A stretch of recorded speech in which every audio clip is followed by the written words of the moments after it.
कक्षा 12 भौतिक विज्ञान। आज हम कक्षा 12 के भौतिक विज्ञान में चैप्टर नंबर 2 का एक बहुत ही महत्वपूर्ण टॉपिक लेकर के आए हैं जिसका नाम है गॉस की प्रमेय। जी हाँ फ्रेंड्स, ये गॉस की प्रमेय बहुत ही इम्पॉर्टेंट है जो कि बोर्ड के पेपर में बहुत बार पूछा जाता है कि गॉस की प्रमेय क्या होती है, इसका निगमन कीजिए। ठीक है, तो ये कम से कम 5 नंबर का क्वेश्चन है। ठीक है, तो चलिए हम इसको बहुत ही आसान तरीके से इसका डेरिवेशन करेंगे। ठीक है, तो चलिए वीडियो को स्टार्ट करते हैं।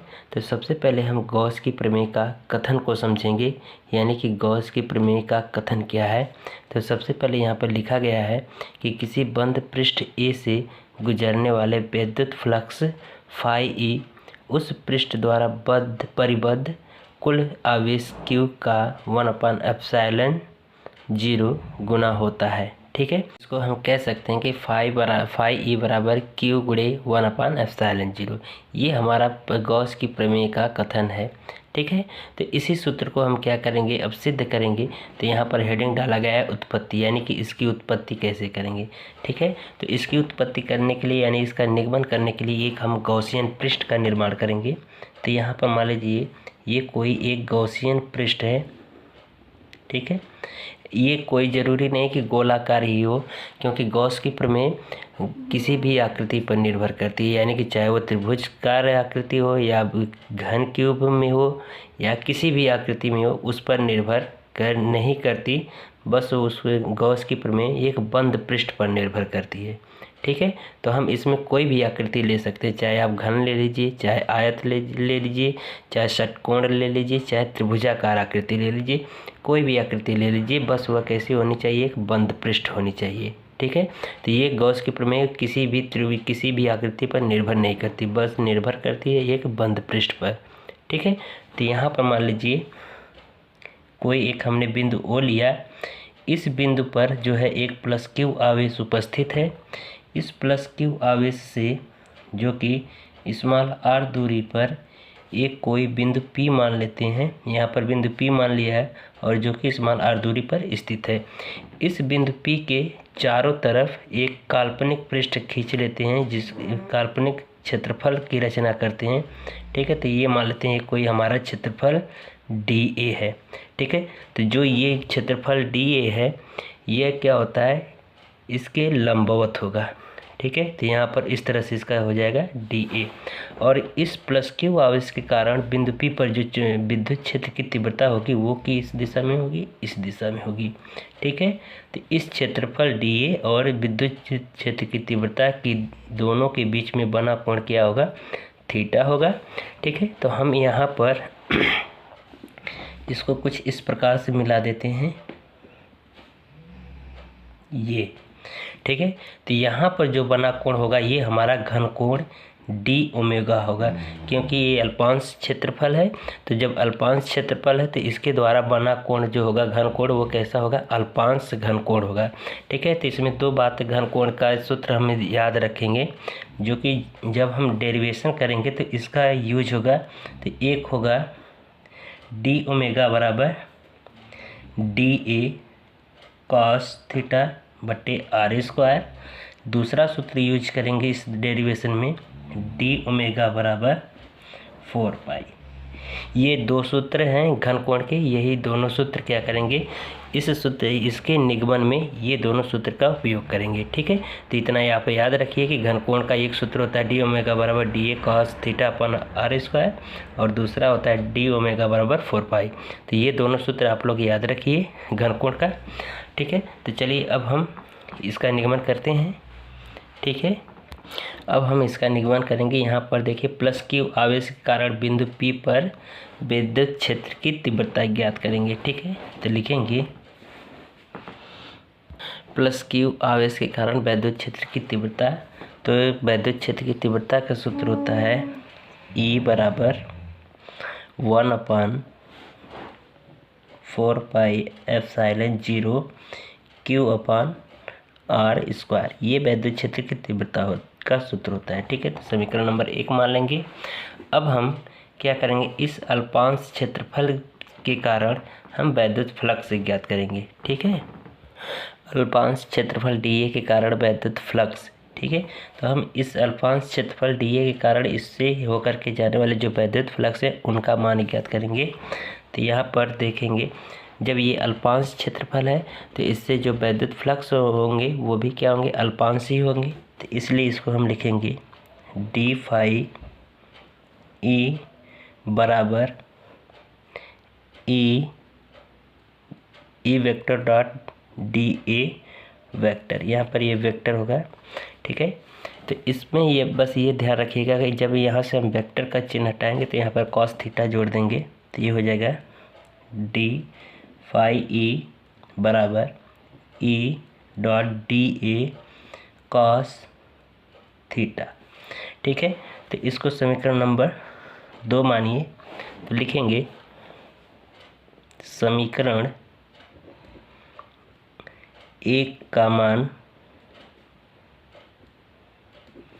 समीकरण 2 में रखने पर,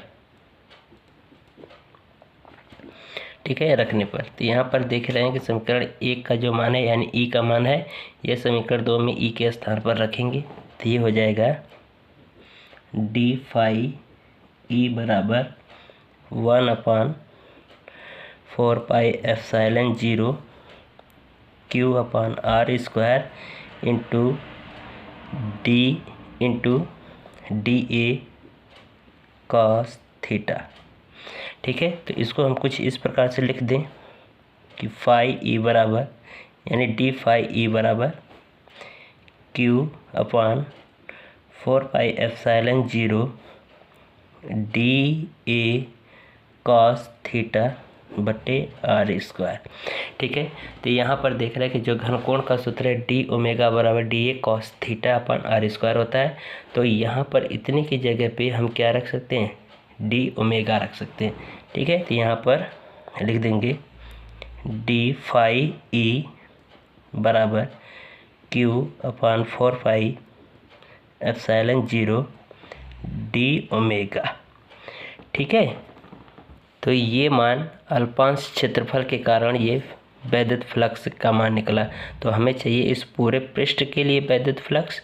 तो हम क्या करेंगे, ये बंद पृष्ठ है तो इसलिए इसका क्लोज्ड इंटीग्रेशन कर देंगे यानी कि बंद समाकलन कर देंगे।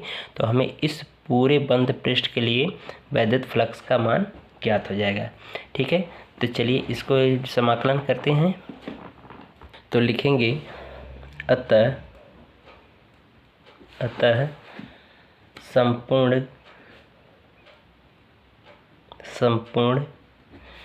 गॉसियन पृष्ठ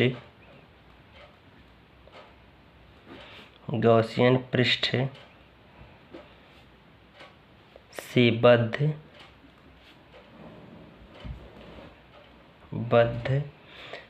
वैद्युत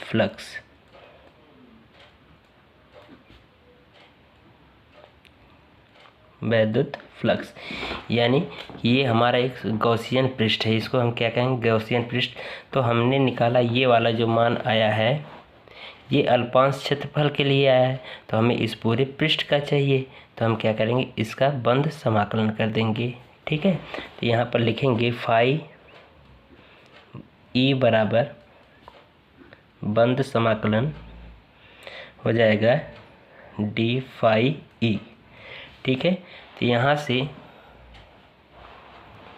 से डी फाई ई का मान हम यहाँ पर रख देंगे। तो ये हो जाएगा फाई ई बराबर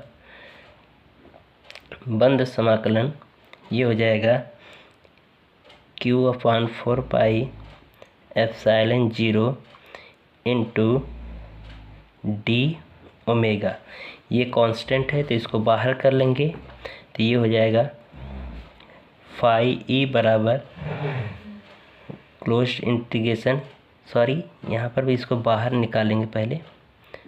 तो ये हो जाएगा 4 पाई एप्सिलॉन 0 अब क्लोज्ड इंटीग्रेशन डी ओमेगा, ठीक है। तो यहाँ से देखिए डी ओमेगा बराबर एक मान होता है 4 पाई, ठीक है। तो हम यहाँ पर क्या करेंगे, डी ओमेगा की जगह पर इसका जब समाकलन करेंगे तो ये किसके बराबर होगा, 4 पाई के बराबर होगा, तो हम इसका समाकलन करेंगे तो जो मान आएगा वो क्या आएगा, 4 पाई आएगा। तो यहाँ पर लिख देंगे फाई ई बराबर क्यू अपान 4 पाई एप्सिलॉन 0 गुणे 4 पाई, क्योंकि यहाँ पे देख रहे हैं कि ये मान होता है डी ओमेगा बराबर 4 पाई, तो इसकी जगह पे हम क्या रख देंगे 4 पाई। तो देख रहे हो 4 पाई से कट जाएगा तो बचेगा फाई ई बराबर क्यू अपान एप्सिलॉन 0, या इसको हम इस प्रकार से लिख सकते हैं फाई ई बराबर क्यू इंटू 1 अपान एप्सिलॉन 0।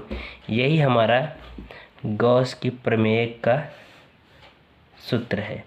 ठीक है, तो यही यहाँ पर आप देख सकते हैं, क्योंकि यही परिभाषा में कहा गया है कि किसी बंद पृष्ठ ए से गुजरने वाले वैद्युत फ्लक्स फाई ई उस पृष्ठ द्वारा परिबद्ध कुल आवेश क्यू का 1 अपान एप्सिलॉन 0 गुना होता है। तो यही देख रहे हैं कि इसका जो बंद कुल आवेश है, परिबद्ध कुल आवेश है, उसके क्या है 1 अपान एप्सिलॉन 0 गुना होता है। तो यही हमारा क्या कहलाता है, गॉस यानी गॉस की प्रमेय का सूत्र कहलाता है, या गॉस की प्रमेय का व्यंजक कहलाता है। ठीक है, तो वीडियो पसंद आए तो वीडियो को लाइक करिएगा, शेयर करिएगा अपने दोस्तों में, और हमारे चैनल को ज़रूर से ज़रूर सब्सक्राइब करिएगा।